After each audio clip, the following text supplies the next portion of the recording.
नई रिसर्च से पता चला है कि ये इलाका खत्म होने के करीब है। और कहीं ना कहीं अब जब ये रिसर्च से पता चला है तो सवाल कई सारे उठने लगे हैं कि आखिरकार ऐसा क्यों है, इसे आने वाले समय में कैसे रोका जा सकता है।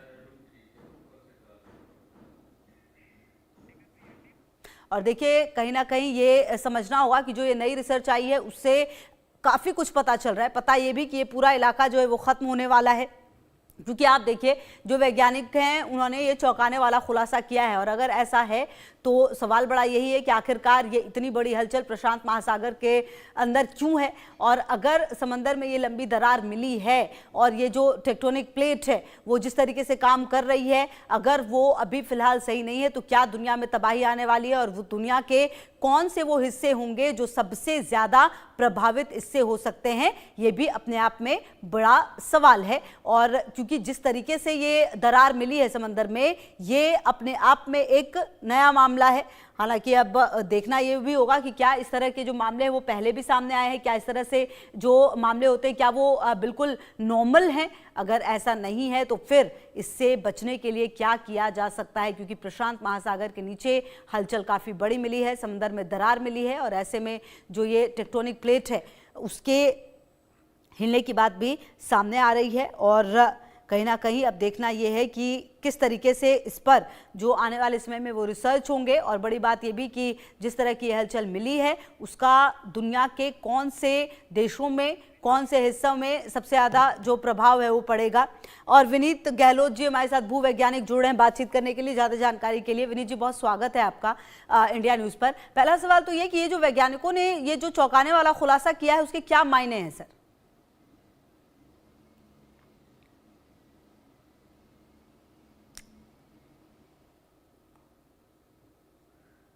विनीत गहलोत जी, क्या आपको आवाज आ रही है सर? सर आपकी आवाज आ नहीं रही, आप वापस से प्लीज अपना जवाब दें। जी, मैं ये कह रहा हूं कि आपको आवाज आ रही है? हाँ जी सर, अब आ रही है, प्लीज कंटिन्यू। जी जी, धन्यवाद। देखिए, जो जितनी धरती है हमारी वो कई टेक्टोनिक प्लेट से मिलकर बनी हुई है, और उनमें से एक सबसे बड़ी प्लेट जो है वो पैसिफिक प्लेट है। और हम कहते हैं कि साहब पैसिफिक प्लेट के चारों तरफ जितना भी इलाका है वो सभी भूकंप प्रभावित है, उसको हम रिंग ऑफ फायर भी कहते हैं। और उसी के चलते जो कैस्केडिया सबडक्शन जोन की हम बात करते हैं वो इलाका भी उसी में आता है। आपको पता होगा कि जो नॉर्थ अमेरिका में एक बहुत बड़ा फॉल्ट है, सैन एंड्रियास फॉल्ट जिसे कहते हैं, तो सैन एंड्रियास फॉल्ट जो है वो अमेरिकन और पैसिफिक प्लेट को डिवाइड करता है। और उसके बीच में ये छोटी सी प्लेट जिसको कैस्केडिया प्लेट कह रहे हैं आप, वो चीज है। आपको ये भी बता दूं कि ये वही इलाका है जहां पे कि एक बड़े भूकंप आने की संभावना लोग करते रहते हैं, और लोग कहते रहते हैं कि कैस्केडिया सबडक्शन जोन जो है वो बहुत ही वहां पे कोई बड़ा भूकंप, मेगा अर्थक्वेक मैग्नीट्यूड 8 का या उससे भी बड़ा कोई बड़ा भूकंप आ सकता है। तो ये बात कि ये नया है ऐसा नहीं है। हमारे पास प्लेट्स जो हैं वो बनती हैं, और जो कुछ भी प्रोसेस है वो मिलियंस ऑफ ईयर्स में चलता है। तो ऐसा नहीं है कि ये प्लेट आजकल में ही बनी है या ये सबडक्शन जोन आजकल में ही बना है। ये खोजा आज गया होगा, उसका आज जो आप उसके एक्सप्रेशन देख रहे हैं वो आपको आज दिखाई दे रहे हैं, लेकिन बेसिकली ये प्रोसेस बहुत मिलियंस ऑफ ईयर, लाखों करोड़ों साल में चलता रहता है। और ये प्लेटें बनती हैं, बिगड़ती हैं, मिलियंस ऑफ ईयर्स की साइकिल होती है इनकी। तो ये प्रोसेस तो चलता है, इसमें कोई उसकी बात नहीं है। लेकिन सबसे बड़ा जो लोगों को इसमें जो जिसके बारे में लोग चिंतित हैं कि क्या ये इलाका कोई बड़ा भूकंप ला सकता है या नहीं, और अगर आएगा तो वो कब आएगा, वो सबसे बड़ा चिंता का विषय है।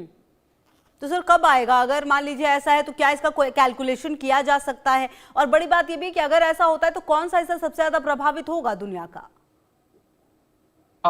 ये कब आएगा तो ये कहना थोड़ा मुश्किल है, क्योंकि अभी भी हम इसकी जो भूकंप की भविष्यवाणी है वो नहीं कर पाते हैं। लेकिन ये हमें मालूम है कि कैस्केडिया में कई 100 सालों से बड़ा भूकंप नहीं आया है उस इलाके में। और क्योंकि जो एनर्जी है वो लगातार उसमें संचित हो रही है, तो इसका मतलब ये है कि भूकंप की प्रक्रिया वहां पे जो उसकी जो ऊर्जा संचित होने की प्रक्रिया है वो तो लगातार बनी हुई है। इसका मतलब भूकंप तो आएगा और बड़ा आएगा।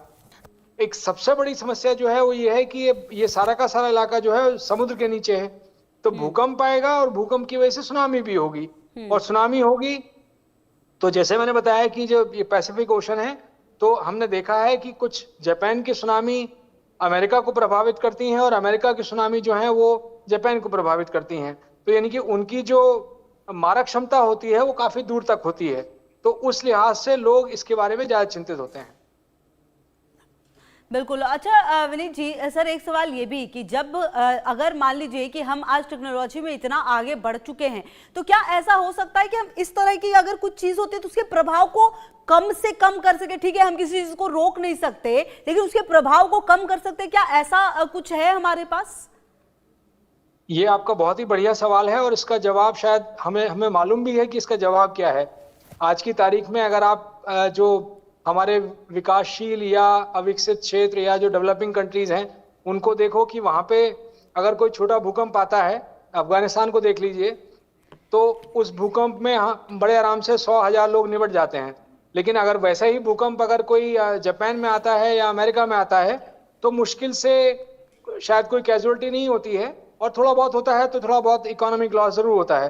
तो सवाल का जवाब यही है कि अगर आपकी इमारतें, अगर आपके स्ट्रक्चर्स जो हैं आपने वो सेफ्टी ले रखी हैं, आपने अपनी इमारतों को मजबूत बना रखा है, तो आपका चाहे भूकंप बड़ा हो तब भी आपका नुकसान नहीं होगा।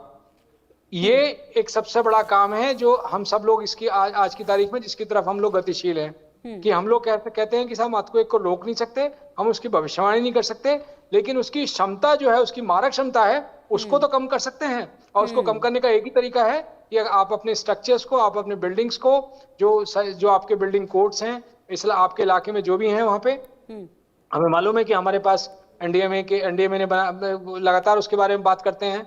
तो बिल्डिंग कोड्स हैं हमारे पास, अगर हम उन पर ध्यान दें और अपनी इमारतों को ढंग से बनाएं, अपनी स्ट्रक्चर्स को ढंग से बनाएं, तो उसकी वजह से क्षति कम से कम बहुत कम हो सकती है।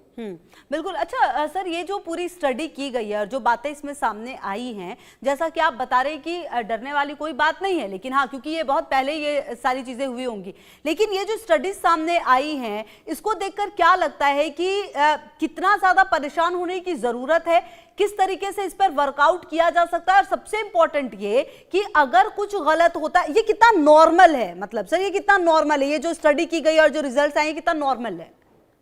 देखिए, हम लोग ये कहते हैं कि साहब अगर आप किसी जंगल से जा रहे हैं और आप कोई शेर वहां पे सो भी रहा होगा और आपको पता नहीं है कि शेर सो रहा है, शेर जरूर होगा वहां पे, तो आप चुपचाप निकल जाएंगे, आपको कोई वो नहीं है।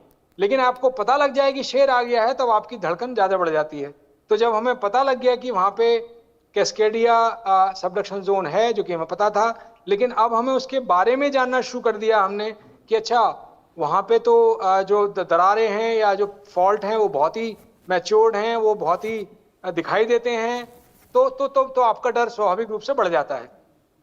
तो जब तक कि कोई चीज पता ना हो तब तक हम लोग उसके बारे में अनभिज्ञ होकर उसके बारे में ज्यादा सोचते नहीं है, लेकिन जब पता लग जाता है तब उसके बारे में चिंता बढ़ जाती है। तो कुल मिलाकर सर ये जो प्रशांत महासागर के नीचे ये जो हलचल बढ़ी और जो हम टेक्टोनिकल जो प्लेट्स कहते हैं उसका तो नेचर ही वही होता है, वो हिलना और एक जगह से दूसरी जगह शिफ्ट होना। ये किस समय सर अब नॉर्मल, मतलब अगर जैसे जब स्टडी होती है और जब कुछ ऐसी चीज आए तब हमें और ज्यादा चिंता करने की जरूरत है, क्योंकि कुछ देशों ने तो सर टेक्नोलॉजी में बहुत ही जबरदस्त तरीके से अगर हम देखें तो काम किया है। अगर जापान की बात करें तो इतना ज्यादा प्रभावी था, लेकिन कैसे खुद को संभाला है उसने, ये काबिले तारीफ है सर। और भी एक दो देश हैं का एग्जाम्पल दिया जा सकता है। बिल्कुल सही बात है कि जो कुछ देश हैं जो देखिए, एक सबसे बड़ा सवाल जो हम सब लोग आपस में करते रहते हैं, किसी देश की तरक्की खाली उसकी रेजिलियंस को नहीं बढ़ाती है, वहां का करप्शन जो है वो बहुत ज्यादा मायने रखता है। कि हम लोग ये देखते हैं कि जो जितने भी देश हैं जिनकी आप बात करें, चाहे जापान हो, चाहे वो यूरोप के कुछ कंट्रीज हो या अमेरिका हो, तो जैसे जैसे करप्शन लेवल बढ़ता है तो आपके जो स्ट्रक्चर्स हैं उसकी वीकनेस बढ़ती जाती है। जितनी ज्यादा गरीबी उतना ज्यादा करप्शन और उतना ही ज्यादा आपकी जो इमारतें हैं वो कमजोर। तो ये सब जितने भी कंट्रीज हैं आप देखेंगे वो उनमें कम से कम कंस्ट्रक्शन प्रैक्टिसेस में एक ईमानदारी है, वो रूल्स को फॉलो करने वाले लोग हैं कि जो बिल्डिंग कोड्स अगर सरकार ने कुछ बनाए हैं तो वो उनको फॉलो करते हैं। हमारे साथ, क्योंकि हम लोग गरीब हैं, हमारा देश इतना विकसित नहीं है, तो और हम लोगों के पास वो एनफोर्समेंट नहीं है, हम लोग एनफोर्स नहीं करते कि साहब बिल्डिंग कोड को आपको नहीं, अगर आप नहीं इसको लागू करेंगे तो हम आपको आप पे फाइन कर देंगे। वो हमारे कि प्रशांत महासागर के नीचे धरती दो टुकड़ों में बट रही है। कैस्केडिया सबडक्शन जोन में एक्सप्लोरर प्लेट टूट रही है। हमारी धरती की सतह कोई बड़ी चट्टान नहीं है, बल्कि कई बड़े बड़े टुकड़ों से बनी है, जिसे कहते हैं जो धरती जो धीरे धीरे घूमती रहती है। घूमते समय ये प्लेट्स कभी आपस में टकराती है, कभी दूर जाती है या कभी एक दूसरे के नीचे खिसक जाती है। वैज्ञानिकों ने पता लगाया कि प्रशांत महासागर के नीचे कनाडा के वैंकूवर द्वीप के पास एक टेक्टोनिक प्लेट दो टुकड़ों में टूट रही है। नई रिसर्च से पता चला है कि यह इलाका खत्म होने के करीब है, और कहीं ना कहीं अब जब ये रिसर्च से पता चला है तो सवाल कई सारे उठने लगे हैं कि आखिरकार ऐसा क्यों है, इसे आने वाले समय में कैसे रोका जा सकता है। और देखिए, कहीं ना कहीं ये समझना होगा कि जो ये नई रिसर्च आई है उससे काफी कुछ पता चल रहा है। पता ये भी कि ये पूरा इलाका जो है वो खत्म होने वाला है, क्योंकि आप देखिए जो वैज्ञानिक हैं उन्होंने ये चौंकाने वाला खुलासा किया है। और अगर ऐसा है तो सवाल बड़ा यही है कि आखिरकार ये इतनी बड़ी हलचल प्रशांत महासागर के अंदर क्यों है, और अगर समंदर में ये लंबी दरार मिली है और ये जो टेक्टोनिक प्लेट है वो जिस तरीके से काम कर रही है, अगर वो अभी फिलहाल सही नहीं है तो क्या दुनिया में तबाही आने वाली है, और वो दुनिया के कौन से वो हिस्से होंगे जो सबसे ज्यादा प्रभावित इससे हो सकते हैं, ये भी अपने आप में बड़ा सवाल है। और क्योंकि जिस तरीके से ये दरार मिली है समंदर में, ये अपने आप में एक नया मामला है। हालांकि अब देखना ये भी होगा कि क्या इस तरह के जो मामले हैं वो पहले भी सामने आए हैं, क्या इस तरह से जो मामले होते हैं क्या वो बिल्कुल नॉर्मल हैं। अगर ऐसा नहीं है तो फिर इससे बचने के लिए क्या किया जा सकता है, क्योंकि प्रशांत महासागर के नीचे हलचल काफ़ी बड़ी मिली है, समंदर में दरार मिली है, और ऐसे में जो ये टेक्टोनिक प्लेट है उसके हिलने की बात भी सामने आ रही है। और कहीं ना कहीं अब देखना यह है कि किस तरीके से इस पर जो आने वाले समय में वो रिसर्च होंगे। और बड़ी बात यह भी कि जिस तरह की हलचल मिली है उसका दुनिया के कौन से देशों में